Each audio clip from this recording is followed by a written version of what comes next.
It started on a Thursday morning in the tiny town of Alder Creek, a place so small it didn't even show up on most maps. With a population just shy of 500, the townsfolk prided themselves on knowing everyone's name, business, and skeletons. Nothing ever happened there, not until the package arrived. Eleanor Vance had lived in Alder Creek for all of her 68 years. A retired librarian, she spent her mornings tending her rose garden and her afternoons sipping tea with the local book club. She was considered the soul of the town, quiet, kind, and just mysterious enough to be interesting. At 9:03 a.m., the doorbell rang. Eleanor, wearing her usual floral housecoat and slippers, padded to the door. On the welcome mat lay a small box. Unmarked except for her name scrawled in perfect black ink, Eleanor Vance. No return address, no postage, just her name. She looked up and down the street. No sign of the mailman, no delivery truck. The air was still, unnaturally so. Even the birds, usually chirping annoyingly loud at this hour, were silent. Curious, but cautious, she brought the box inside. It was surprisingly light. She placed it on her kitchen table, retrieved a butter knife, and slit the tape. Inside was a single item, a Polaroid photo in it. She saw herself standing in her rose garden. The photo looked like it had been taken that very morning. The angle was high, like someone had taken it from her neighbor's attic. On the back of the photo were 5 words written in the same ink: "You have 3 days left." She sat back in her chair. Her tea had gone cold.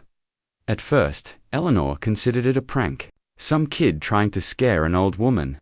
But Alder Creek didn't have many children, and none who would dare cross Eleanor Vance. She had taught half the town how to read and had buried the other half, and she had no enemies, at least none alive. She tucked the photo back into the box, sealed it shut, and walked next door to see Sheriff Arnold. Crane. Arnold was a heavy-set man with a beard that smelled like coffee and bacon grease. He'd known Eleanor since they were kids and had once, embarrassingly, tried to kiss her behind the schoolhouse during a harvest festival in '73. They'd laughed about it for years afterward. When Eleanor placed the box on his desk, Arnold furrowed his brow. "No return address?" he asked, examining the handwriting. "And you say it just appeared on your doorstep?" "That's right. No truck, no sound, just there." He lifted the photo carefully with a pencil. "That's you, all right. Looks recent, but who the hell would take it? That's what I'd like to know." Arnold nodded slowly. "I'll ask around, check the neighbors. Maybe someone saw something." Eleanor paused. "What about the message?" He flipped the photo over again. "You have 3 days left." Sounds like a threat, but it could just be a sick joke. Eleanor didn't smile. "I don't feel like it is." Arnold leaned back in his chair and rubbed his temples. "We'll get to the bottom of it, Elle. In the meantime, try not to worry." But Eleanor did worry. That night, she locked every door and window. She sat in her armchair, eyes darting between the clock and the dark corners of her living room. At midnight, something scraped against her front door. She crept toward it, holding a fireplace poker in one trembling hand. There was nothing outside, but in the morning, Eleanor didn't show up to book club, and by noon, she was found dead in her chair, heart stopped, eyes wide open, the box sitting on her lap. No sign of forced entry, no struggle, just an old woman. And the Polaroid. Arnold was the one who found her. But something chilled him more than the sight of his childhood friend sitting dead in her own living room. It was the second box. This one was on his desk when he returned to the station. Same size, same ink. Only now, it read, Sheriff Arnold Crane, and inside was a new photo of him, taken from across the street, standing by Eleanor's door, and on the back, a message, 2 days. Asterisk, Sheriff Arnold Crane stared at the photo in silence for a full minute. His own face stared back at him, frozen in time, lips parted mid-sentence as he stood on Eleanor's front steps. The image was sharp, too sharp, clearer than any phone or street cam could have captured. The angle suggested it was taken from the tree line across the street. Someone had been watching him. The message on the back was even worse. 2 days. The box was identical to Eleanor's, plain, brown, and utterly untraceable. There were no prints, not on the box, not on the Polaroid, not even on the tape. He locked the door to his office and sank into his chair, trying to suppress the dread creeping up his spine. He'd dealt with his fair share of crime in Alder Creek, a few bar fights, some stolen tractors, even a missing person or two back in the 90s, but this was something else. He picked up the receiver and called Deputy Mallory. "Mal, I need you to pull every street cam in a 5-block radius around Eleanor's house from last night. If anyone was out there, I want to know." "Copy that, Sheriff," came the crackling reply. "Are we treating this like a homicide?" Arnold hesitated. "Yes, and Mallory, don't tell anyone about the photo." "Not yet." After hanging up, he walked over to the evidence board and tacked the photo next to Eleanor's. 2 photos, 2 victims, 1 dead, 1 with the clock ticking. That night, Arnold didn't go home. He stayed in the station, double-checked the locks, and kept a loaded shotgun within reach. He tried to stay awake, flipping through case files, town records, and even old news clippings. He searched for any connection Eleanor might have had to someone who'd want her dead. Nothing. At 3:11 a.m., the power flickered. Arnold froze, the hum of the overhead lights sputtered, then returned to full brightness. The room felt colder. He went to the window and scanned the empty street. Nothing moved, no cars, no wind, no life. Then a thump came from the front door. He opened it quickly. Shotgun ready, no one, just another package on the welcome mat of the station. But this time, it wasn't addressed to him. It read, Henry Pike. Arnold's heart sank. Henry was the town's only gravedigger, a recluse who lived on the edge of the cemetery and only came to town for 2 things, tobacco and kerosene. He grabbed his keys, the box, and his coat. When he arrived at the cemetery, Henry's shack was dark, save for a faint candle burning inside. Arnold knocked. No answer. He knocked again, louder. "Henry, it's Arnold. Open up." Still no response. He twisted the knob. The door creaked open. The inside was cluttered piles of newspapers, bottles, tools, the chaos of a man who lived alone for too long. But no Henry. The package sat on the floor near the fireplace unopened. And there, above it, was a Polaroid pinned to the wall with a rusty nail. Arnold stepped closer. It showed Henry digging a grave, a fresh one, taken from above, like someone had been in a tree. On the back, a chilling addition. "One day." Then a groan came from beneath the floor. Arnold dropped to one knee and listened. The groaning continued, slow, pained. He found a trapdoor under the rug and yanked it open. A ladder descended into darkness. "Henry," he called, voice tight. The groan responded weaker now. He climbed down carefully, flashlight in one hand, shotgun in the other. The basement was colder than it should have been. Damp, earthy. Old brick lined the walls, and shelves held jars of something unrecognizable. And then he saw Henry, tied to a chair, eyes bulging, gagged. Arnold rushed to him and pulled the cloth from his mouth. "Who did this to you?" Henry gasped. "He was already here. He knew my name, my secrets, everything." "Who?" But Henry only shook his head, tears streaking his dirt-covered face. "He gave me the photo. Said I had one day. Said the grave was already mine." Arnold looked around and spotted something scrawled on the brick wall in black ink. "He comes for the ones who try to stop the clock." That night, Henry was taken to the clinic, sedated and guarded. Arnold stayed by his side until dawn, flipping the package over and over in his hands. This one hadn't even been opened yet. When he finally did open it, he found a new photo inside. This one showed a group 5 people gathered around Eleanor's casket at her funeral. But Eleanor hadn't had a funeral yet. There was no date on the back. Only a sentence. All of them, within the week. Arnold recognized the faces.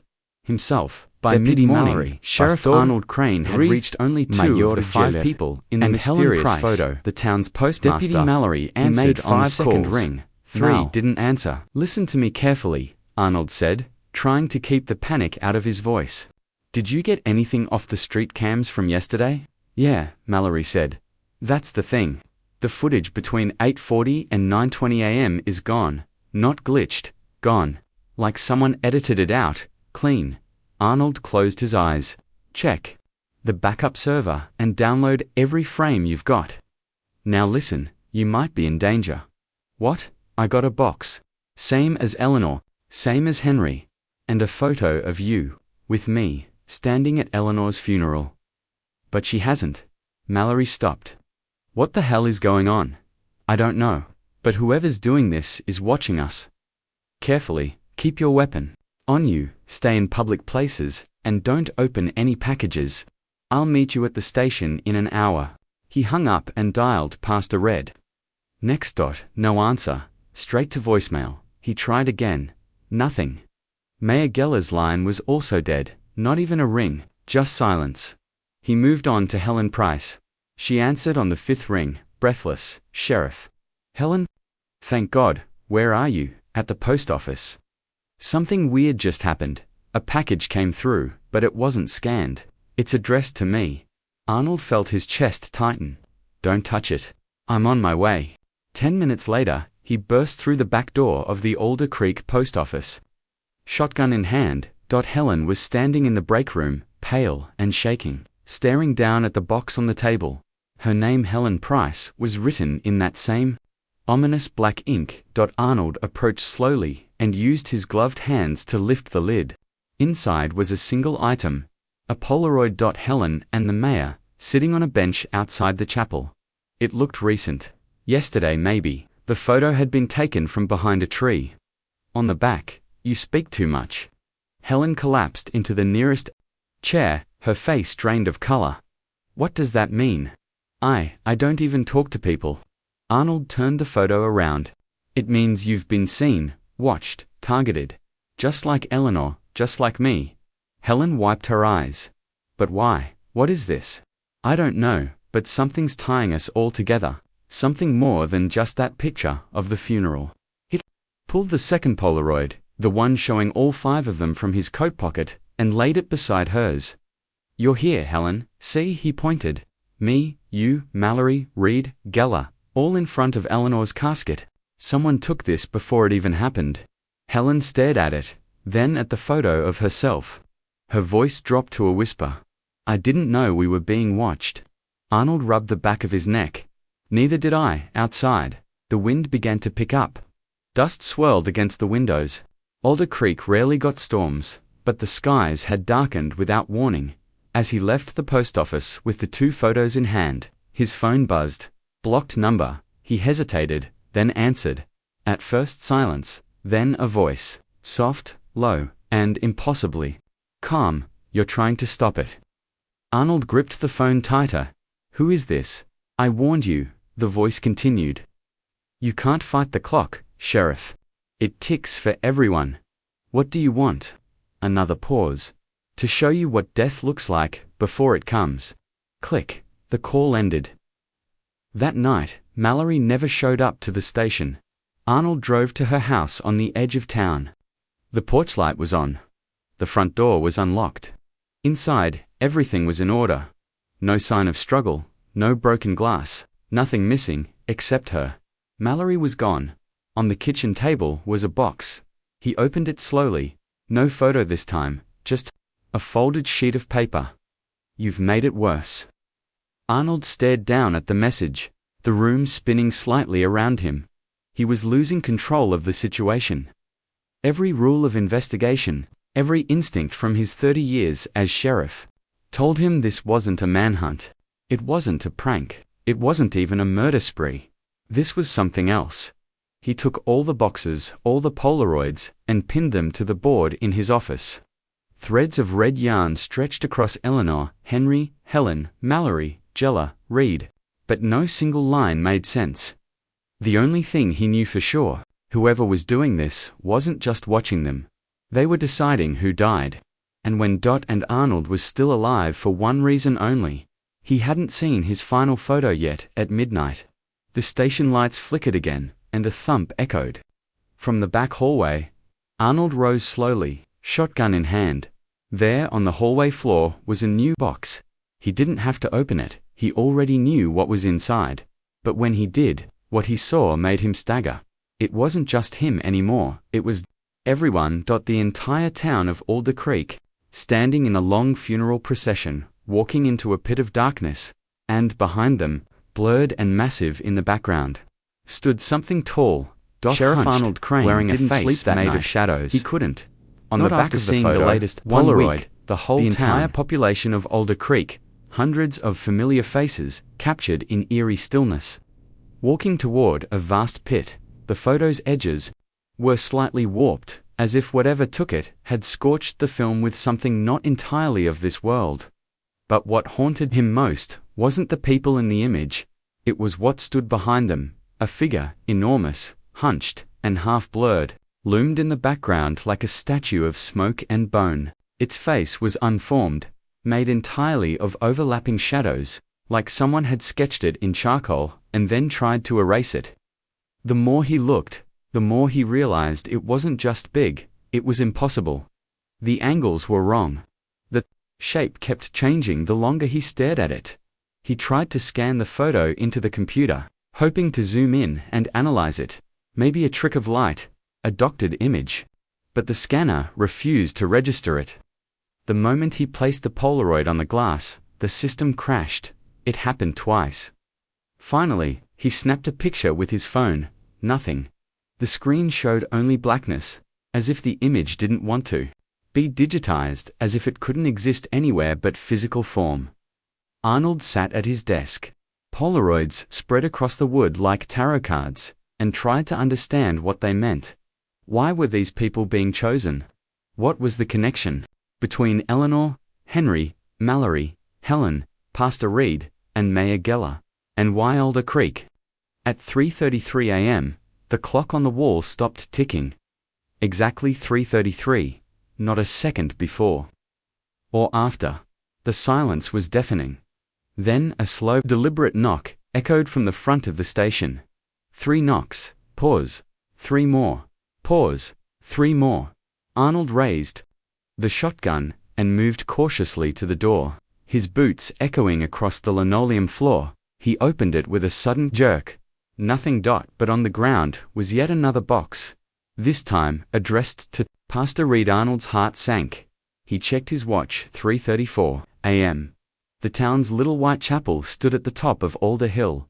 Arnold drove there in under 4 minutes, his tires skidding on gravel as he parked outside. The front doors were ajar. Inside, the lights were off. Only the moonlight spilling through stained glass gave any illumination. "Reed," Arnold called out. "It's Crane. Are you here?" No response. The chapel smelled of old wood and candle wax. He passed the pews slowly, heading toward the pulpit. That's when he saw him. Pastor Reed was sitting silently in the front row, his hands clasped as if in prayer, head bowed low. Arnold approached Reed. He reached out and touched the man's shoulder. Cold, stone cold. Reed didn't move. His face was pale, mouth slightly open, eyes wide, frozen in terror. But there was no blood, no injury, just like Eleanor. Dead. Like something had stolen his soul, or shown him something so horrific his body gave up. Arnold lowered the man gently, then looked behind the pulpit. A box was waiting, already opened inside. Was the familiar Polaroid Pastor Reed, standing in front of his congregation, normal, peaceful, but behind him, the same figure again, this time closer. Its shadow stretched across the chapel walls, bending with impossible curves, and this time, the figure's head was turning. As if looking at the camera. Looking at whoever would find the image. Arnold backed away from the pulpit. Bile rising in his throat, he stumbled outside and vomited in the grass, gasping for air. He needed to warn the others. He raced to City Hall. Mayor Geller lived in the private residence behind the building. Lights were off, no movement. He banged on the door, no answer. He circled around to the side window, peering in, then stopped. A box was sitting on the kitchen counter, its lid half open. A Polaroid lay beside it, tilted just enough for him to see the mayor's face, frozen in a scream. Behind her, a long black hand reaching from above. Arnold smashed the window and climbed in, but he was too late. Geller was slumped on the kitchen floor, her eyes wide and glassy. Dead. that made 5. The photo was no longer a prediction, it was a record. Everyone in the funeral photo was now dead, except Arnold and Helen, and maybe Henry Pike, still recovering at the clinic. 3 left, unless the larger photo, the one with the entire town, was also counting down. Arnold returned to the station by dawn, his hands trembling. He pinned the new photos on the board, but his hands paused over the one showing the towering shadow. He tried to keep from looking. Too long. He didn't want to know if it was closer, if it was clearer, because every time he looked, it seemed to shift. At 6:12 a.m., a knock came at the door again. This time, he was ready. He opened it with gun raised, but no one was there, just the wind. And yet, no new box. Instead, something else. A photograph. Alone, pinned to the door with a black nail. This one showed himself standing in front of his own grave, a closed casket, no mourners, no flowers, just dirt, and a wooden sign that read, "The last to see, the first to remember." He flipped it over. Arnold Crane stared at the photograph scrawled in the same station door. Tonight, his breath clouding in the cool morning air. The Polaroid in his hands trembled as he reread the chilling words on the back. Tonight. This was no longer a haunting countdown, it was a scheduled execution. He returned inside, bolted the door, and shut every blind in the station. Sunlight had begun to pierce through the fog outside, but it felt useless, now, like the town itself was losing faith in its own survival. He placed the new photo on the board. The timeline was clear now. Eleanor, 3 days.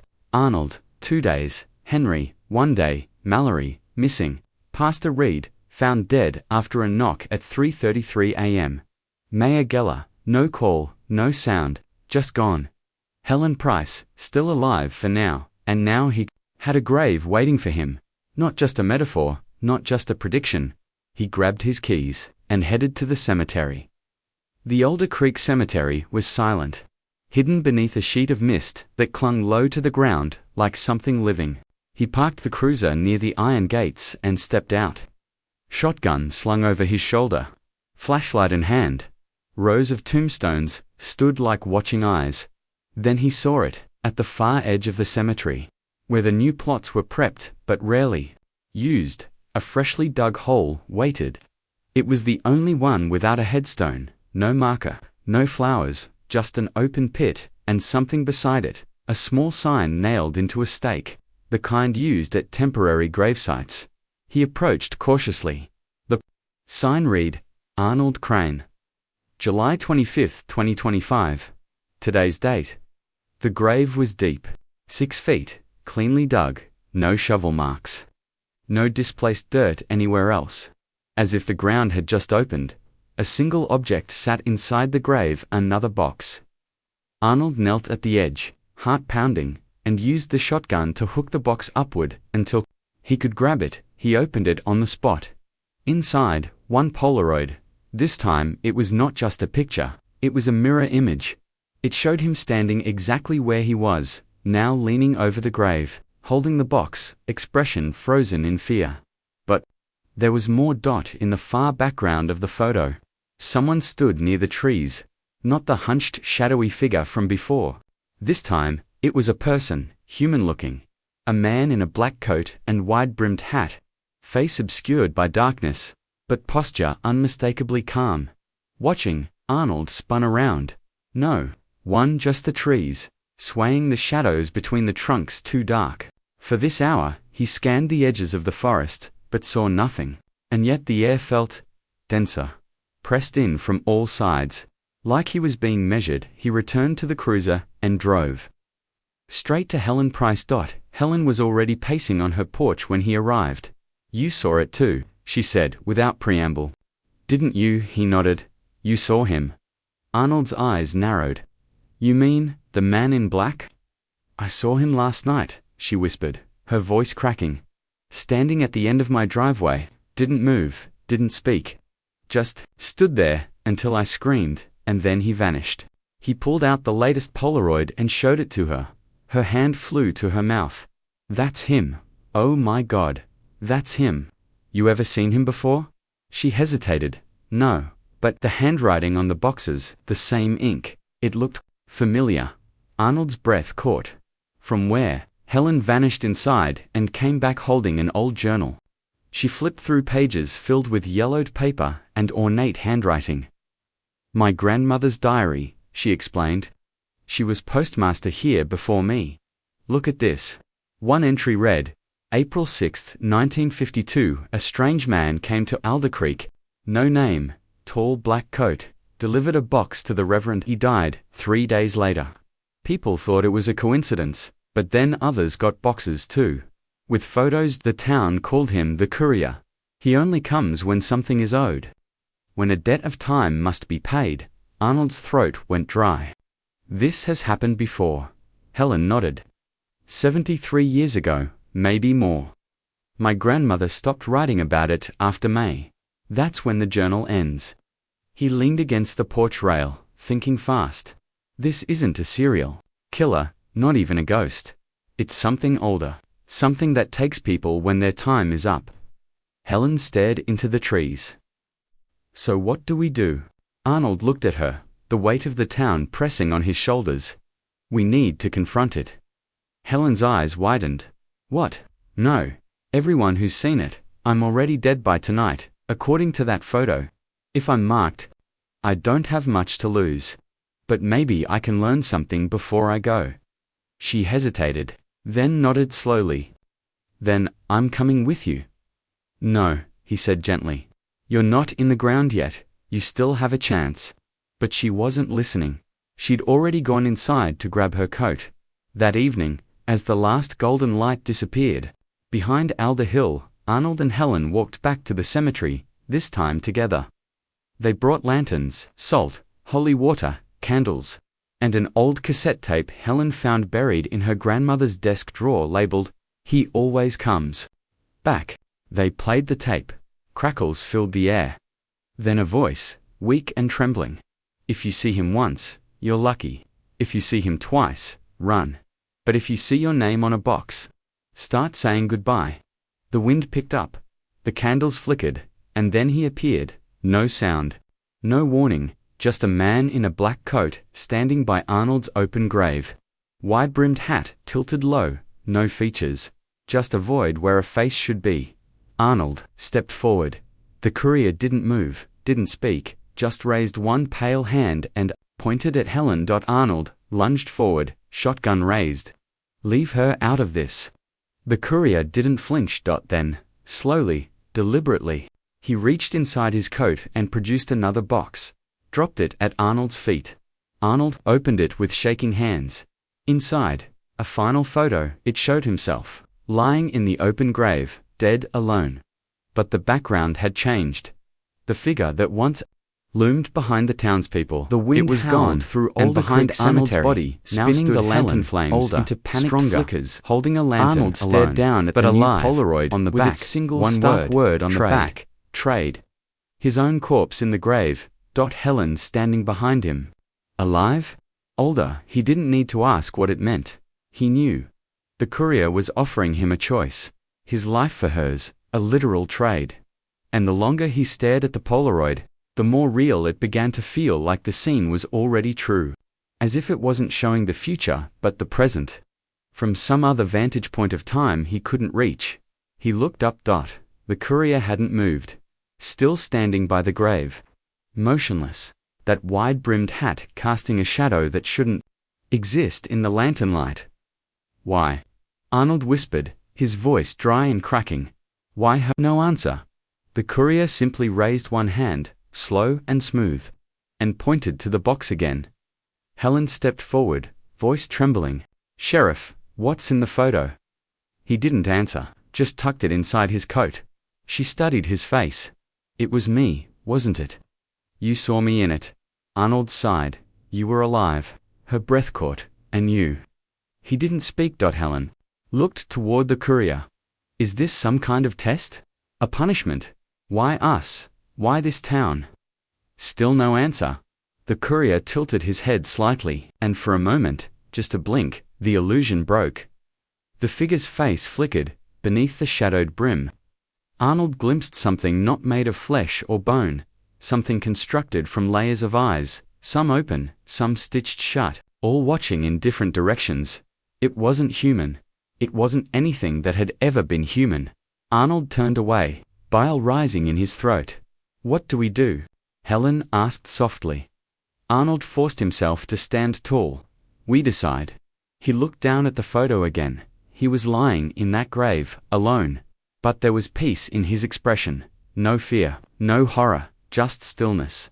And behind him, Helen was alive, alive in a world without this thing stalking her. Alive because of his choice. "I'm marked anyway," Arnold said.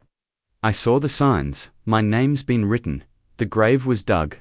Helen shook her head.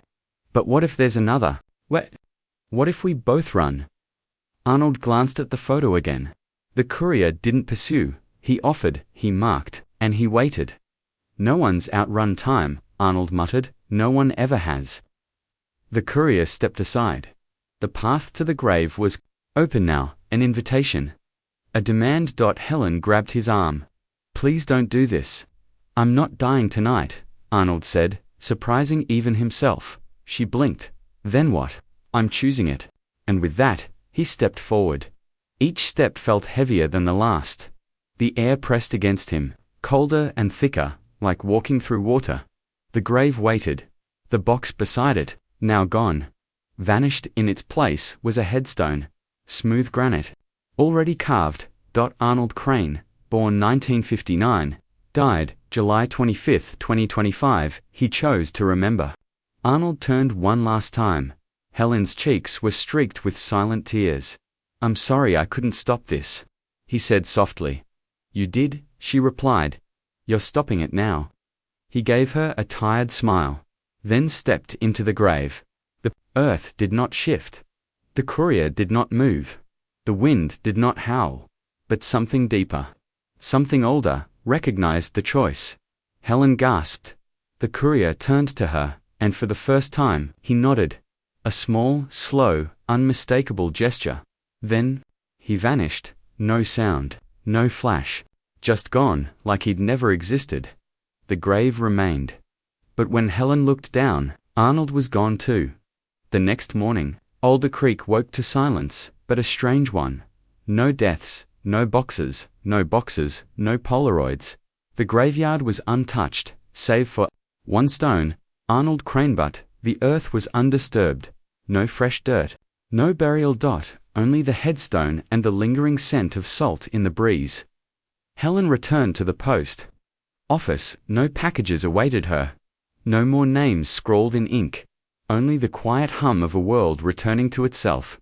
For the next week, no one in Alder Creek died, not even the sick. The courier was gone, but Helen knew deep down that he would return. 7 years later, perhaps, Alder Creek but for hadn't someone, changed much, because he always did. The population hovered around every town owes a debt to time, a few families and someone always, a few old ones passed on naturally. The world beyond the hills kept advancing, but Alder Creek remained frozen in time. Untouched by noise, untouched by progress, and untouched, somehow, by death. Helen Price, now in her early 60s, still lived in the little yellow house on Maple Lane, next to the now abandoned post office. After that summer of 2025, she had resigned, closed the building, and never stepped inside again. But she kept the key, and the boxes. In her attic. Behind a cabinet bolted to the wall, was a steel chest with a triple lock. Inside lay every Polaroid she had salvaged, Eleanor's, Henry's, Arnold's, even the image of the entire town walking toward the darkness.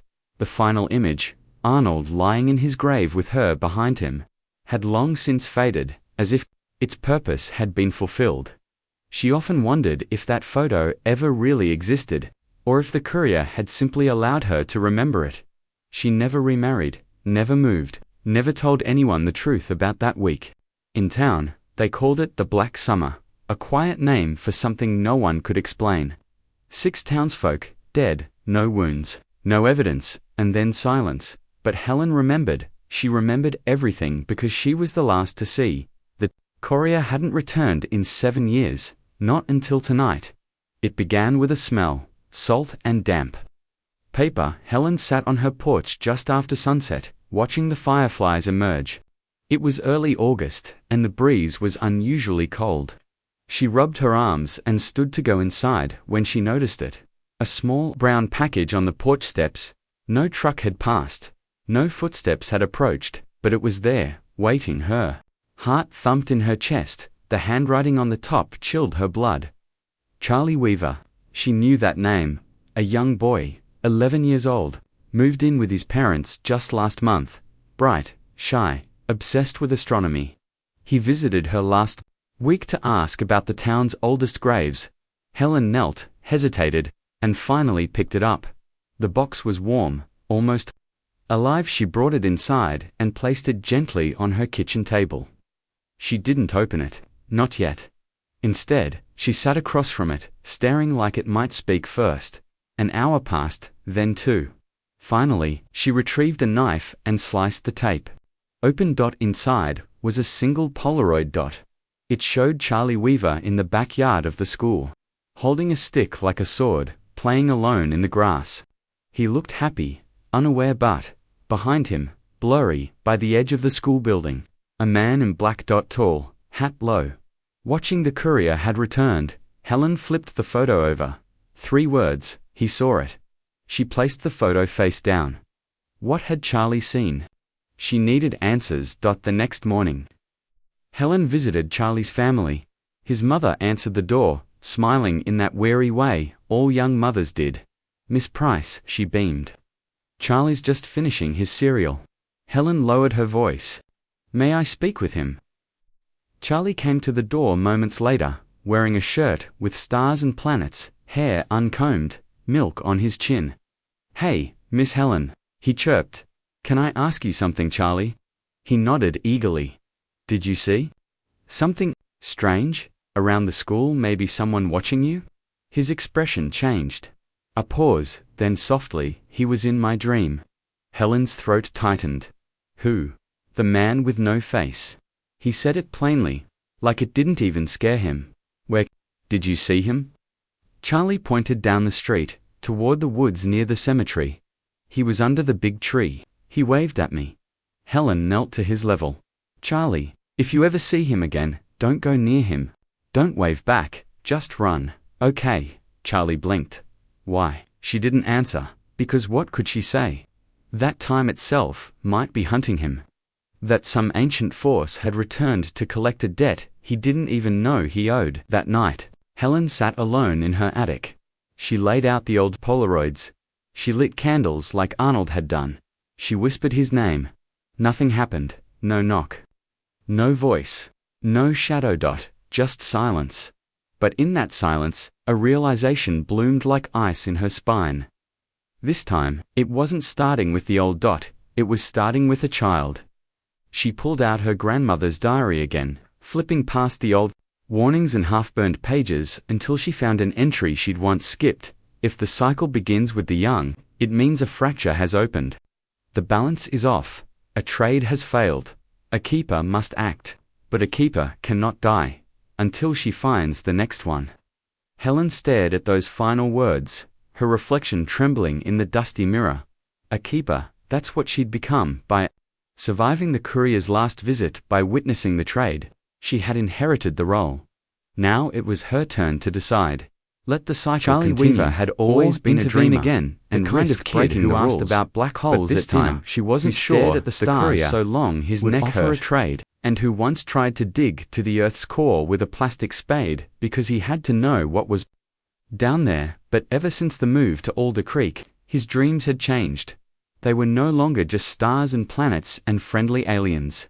Now, he saw the man. Tall, still. Wearing a long black coat and a hat that seemed to swallow light. His face was always hidden, even when Charlie walked around him in the dream. A walking shadow with no feet, just presence. The first time he dreamed of him, the man stood at the edge of the school field.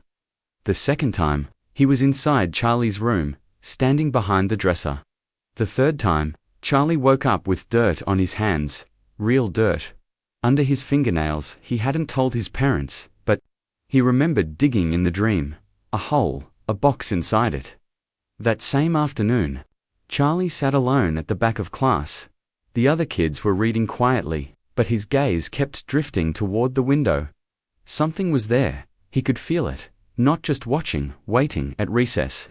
He slipped away from the playground and walked toward the edge of the schoolyard where the woods began. No one noticed he stood at the spot from the photo. He didn't know about the photo, of course, but it was the same patch of ground, same crooked tree, same line of sight to the building. There was a blackened circle on the ground, barely noticeable in the grass, burnt, like lightning had kissed it. He crouched beside it and touched the center. It was warm and humming, like something beneath the earth was breathing slowly, deeply, and it had noticed him back. Then he heard the voice, not out loud, but inside his skull, like a radio signal, cracking to life in a dead station. "You saw me." Charlie spun around. No one, but the shadows beneath the trees seemed darker now, like holes punched into the world. "You see what others forget." He clutched his backpack, tight heart hammering. "Who are you?" he whispered aloud. No answer. Only the wind, and the faint, rhythmic clicking of something moving through leaves, like long fingers brushing bark. That night, he told his mother, not about the voice, not about the dreams, just that he was scared. She stroked his hair and said what all mothers say. "There's nothing there, sweetheart. It's just your imagination." But Charlie knew the difference. Imagination didn't smell like salt and dust. It didn't leave ashes in your shoes. And it didn't whisper your name while you were wide awake. 3 hours later, Helen Price stood outside his house again. This time, she didn't ask permission, she knocked. Politely, firmly, Charlie answered. To her surprise, his eyes were heavy. Dark rings beneath them, the spark he'd had just a week ago, gone. "Did he come again?" Helen asked Tut. Charlie nodded. Slowly, he said, "I saw too much." She knelt. "Charlie, listen to me. This happened before. When I was younger. And someone stopped it." Charlie frowned. "You?" She shook her head. "Someone braver." He tilted his head. "Do I have to stop it now?" The question stunned her. Not, "Can we stop it?" but "Do I have to?" "No," she whispered. "I won't let it come to that." He looked at her, then past her, eyes going wide. "He's here." Helen spun around. The street was empty, just breeze and night and the sound of distant crickets. Then, the streetlights flickered, one by one. Boom, boom, boom. Darkness swallowed the block. Only Charlie's porch light held. Helen reached into her pocket and handed Charlie a small velvet pouch. Inside, salt, twine, and a tiny silver mirror. When he comes to speak, don't answer. When he moves, don't run. And when you hear your name, your eyes. Charlie clutched the pouch tight, then his head tilted slightly. He was hearing it again, Helen could tell. His lips began to part, as if responding to a voice no one else could hear. She gently cupped his face. "Charlie, look at me. Stay here. Stay now." He blinked, and the trance broke. A sudden knock exploded from the door behind them. Not a polite knock, a bang. Charlie gasped. Helen turned slowly. A box sat at the threshold of the house. No one had placed it. No one had passed them, but it was there. No sound, no movement, just the package. Helen reached for it with trembling fingers. Same shape, same paper, same writing. But it didn't say Charlie Weaver this time. It said, Helen Price. She staggered back. "No," she whispered. "Not now, not..." Again, Charlie stared at her, confused. "What does it mean?" She didn't answer. She opened the box. Inside was a Polaroid. It showed her not as she was, but younger, back on the Chapel Hill, 7 years ago, standing in front of Arnold Crane's grave. Same grey coat, same cloudy sky, but now, in the background, Charlie, standing among the tombstones, watching. In the past, the timeline was collapsing, flipping, twisting. The Courier wasn't just choosing people anymore. He was weaving them together. The box had something else inside. A second photo, Charlie's grave. Unmarked. Fresh. The date, July 25, 2025. 7 years ago, the day Arnold died. Helen sat on the floor of her living room. She finally understood. The two Polaroids trembling in her hands hadn't ended the cycle. The first, it had only created a debt, standing beside Arnold's grave, had collect Charlie in the background, impossibly. The second, Charlie's unmarked grave, dated July 25, 2025, the same day Arnold Crane died to stop the cycle. But Charlie hadn't been in Alder Creek in 22.5. He would have been 4 years old, and yet, there he was, watching, present in a time before he arrived, which meant the Courier wasn't just taking lives anymore, he was rewriting the past. Helen's mind raced. She staggered up, heart pounding, and pulled down her grandmother's journal once again. She skimmed until she reached a brittle, nearly torn page. The Courier doesn't just bring death. He brings the collapse of cause and consequence. A life saved becomes a time unpaid, and a time unpaid must always be reclaimed. He is not a ghost, he is not a man. He is a balance, the weight at the end of every scale. If a trade is made, the debt shifts to the next most innocent. Helen closed the journal slowly. Arnold had traded his life for hers, but someone had to pay, and the Courier chose Charlie. Because innocence draws the sharpest interest. But then, why the time fracture? Why send Polaroids of moments that hadn't happened, or shouldn't have, and what did the Courier gain? That night, Helen returned to the abandoned post office, the place where it all began.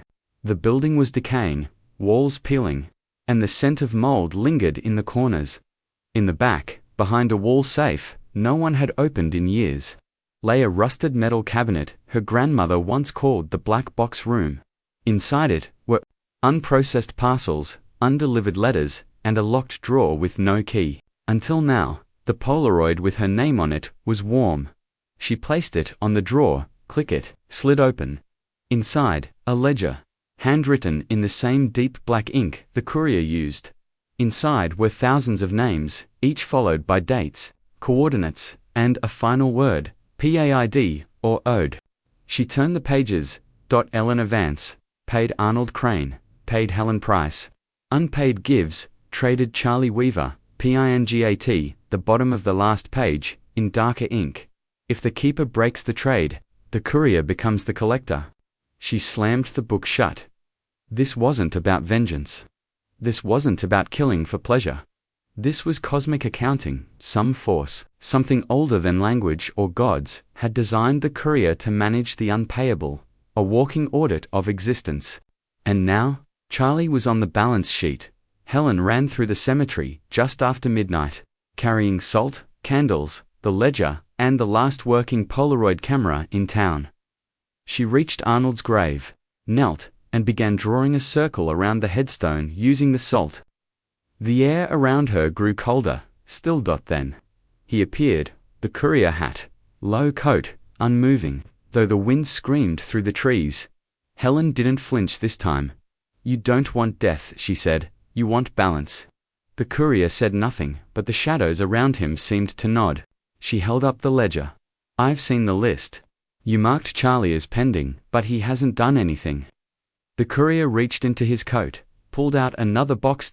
Set it on Arnold's grave. It read, Helen Price, again. She opened it slowly. Inside, a Polaroid of herself. Older, wearing the same clothes as now, face frozen in horror. No background, just black, total void. On the back, the keeper tried to rewrite the rules, a warning, a last chance, or a final notice. Helen's hands trembled. Then let me offer another trade. She picked up the camera, held it up to her own face, and clicked. The flash lit up the cemetery. She waited for the photo to develop. Heart pounding when the image finished, she turned it over. Her face, but peaceful this time. Eyes closed, smiling faintly. As if she had chosen. She wrote on the back, paid in full, keep him out. She placed the photo beside the Courier, and stepped inside the salt circle. The Courier tilted his head, then reached for the photo. The moment his fingers touched it, the headstone cracked. The ground trembled, but no grave opened, no box appeared. Instead, the ledger in Helen's hands burst into ash, the salt ring caught fire, blue flame. Cold and silent. Helen shut her eyes. Let me be the final name, she whispered. The flame swirled around her feet. The courier stepped forward once, then stopped, then turned, and vanished. No flash, no noise, no noise, gone, at sunrise. Charlie knocked on Helen's door, no answer. The house was quiet, dusty, empty, inside. In the attic, the steel box had vanished, but on the kitchen table sat one final object. A Polaroid camera, a single note written in familiar steady ink. You saw too much, but now you remember enough. There must always be a keeper. Charlie turned the camera in his hands. On the bottom, a name had been carved with a pin. Helen Price. Below it, paid